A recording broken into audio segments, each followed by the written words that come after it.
welcome back to Alice Talks Football.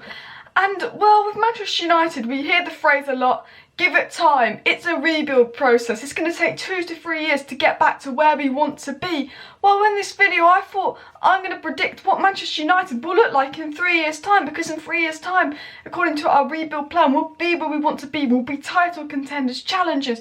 And yeah, I thought, you know what? I've done predicting Manchester United's lineup in 2025. I've done predicting our lineup next season. But let's predict our lineup in 3 years' time, as you guys enjoyed the other 2 videos so much. Obviously, I'm going to try and keep this video different to the other 2, so the transfers in this video that I bring in will be different, somewhat different to the last video. I'm also going to be looking at youth players that might be in the team in 3 years' time playing regularly, transfers, and maybe the way Ollie sets up as well in this video. But before I get into my lineup, it would be awesome if you could smash that like button and subscribe down below to Alice Talks Football if you have not already, so you don't miss daily Manchester United related content from me. So we'll start off with the goalkeeper position, and this is a really hard position because we're in like a very good dilemma. We got the young Dean Henderson coming through, and in 3 years' time back he's going to be hitting his prime, so at the way he's going, will he be better than De Gea? In 3 years' time, De Gea will be 32 though, so, you know, De Gea, 32 for a goalkeeper is still a good age, so De Gea is still going to be solid.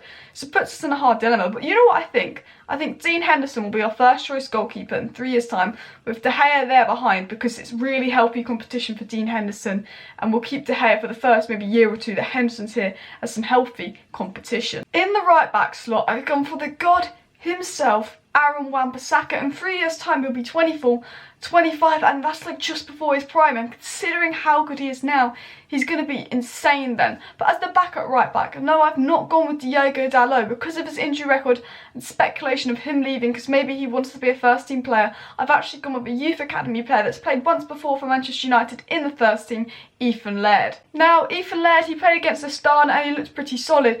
He's a great player at youth academy level. It's just very hard to break into the team with like quite a lot of depth in the fullback areas in terms of he's got to get past Dalot, Wan-Bissaka, Williams. I'm sure, but I think he'll be our second choice right back in 3 years' time. Now the first transfer of the video, the centre back spot, and we know that in the next 3 years Manchester United will buy a centre back partnership for Maguire, with Bailly being sick but his injury record's just not good. Tuanzebe, you know, he's got good potential but his injury record isn't there, and I don't think Lindelof's quite good enough to take us from top 4 to Champions League level, like Champions League winner level. So I've gone with a young player that we've not actually been linked to before because I wanted to think outside the box. A player that's been linked to Manchester City in Kamara, a 20-year-old Marseille centre-back. He's rumoured to be going to Man City for £20 million, and for some reason Man United always have kind of similar targets to Man City, so I thought, you know what, I could see Ollie swooping this guy up as a cheap centre-back option that's young and a prospect.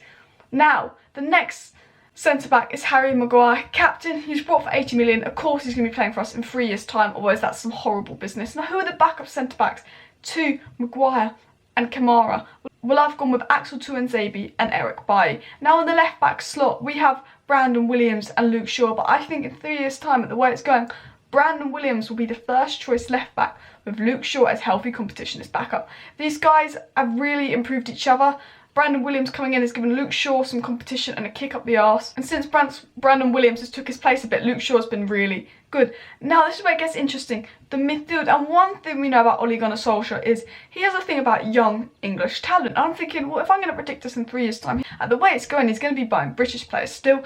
And I wanted to make my transfers different to the 5 years' time video. So I've gone with a player from the Championship, and no, not Jude Bellingham. In the CDM sport, I've gone with Phillips. He's been really impressive at Leeds. If Leeds don't get promoted, I feel like a Premier League team will go for him, although it looks like Leeds are going to get promoted. He's a future star, he's been talked about a lot. I can see him coming to Manchester United. Well, who will be the backup CDM? Well, I've gone with Scott McTominay. So Scott McTominay, I can see him being either the first choice CDM in 3 years' time because he's got good potential, he'll be experienced, he'll be like a captain, or he could be our Darren Fletcher kind of type player. And no, not just because he's Scottish, but the kind of player that will not always thirst us, but will come in with their injuries and do a solid job, like almost like the Darren Fletcher kind of player as the second CDM. Now, the box-to-box centre midfielder. And I've gone with Fred. Fred will be 29, 30 in this time, and at the way Fred's going, he's had such a good second season at Manchester United, he's going to be a solid, energetic player. But as backup to Fred, I've got Jude Bellingham, who'll be 19 at the time, who'll be trying to make his mark. He'll still be really young, so, he won't be playing regularly, but I think, if he reaches his potential, he's going to be playing regularly at 20, 21 in the Premier League. There'll be Jude Bellingham behind Fred, ready to take his place. Now, the sort of number 8, number 10 role is, of course, Bruno Fernandes. Could he be captain? If in Harry Maguire's absence in 3 years' time, he was Sporting Lisbon's captain. I do believe that Bruno Fernandes will be a key role in 3 years' time. But who will be behind Bruno Fernandes as backup? I've gone with a player that I put in the 5 years' time video in Buendia. I think if Norwich get relegated, we can snap him up for under £20 million.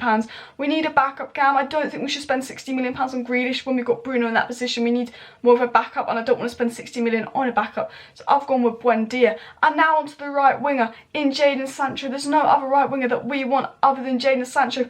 And from Tier 1 reliable journalists, Manchester United will go all out to try and get Jadon Sancho. Even if it's not this summer, they will go for him. Like with Bruno Fernandes, we didn't get him in the summer. Maybe we'll get Sancho in January if we don't get him in the summer. Now, who is the backup right wing? Well, Mason Greenwood can play in that spot, and I've gone with Mason Greenwood as a backup right wing, even though you could say he's preferably centre forward. Now, on the left is, of course, Marcus Rashford. He'll be 24, 25, and considering how good he's been this season, he's going to be insane in 3 years' time. He's going to be one of the best left wingers in the world at the way he's going, with his backup of Daniel James, both young, pacey left wingers.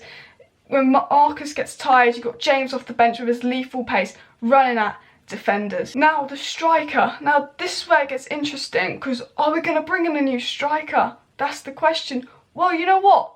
For our first choice striker, our starting 11 striker, I've gone with Martial, because it'll only be 26, 27 in 3 years' time.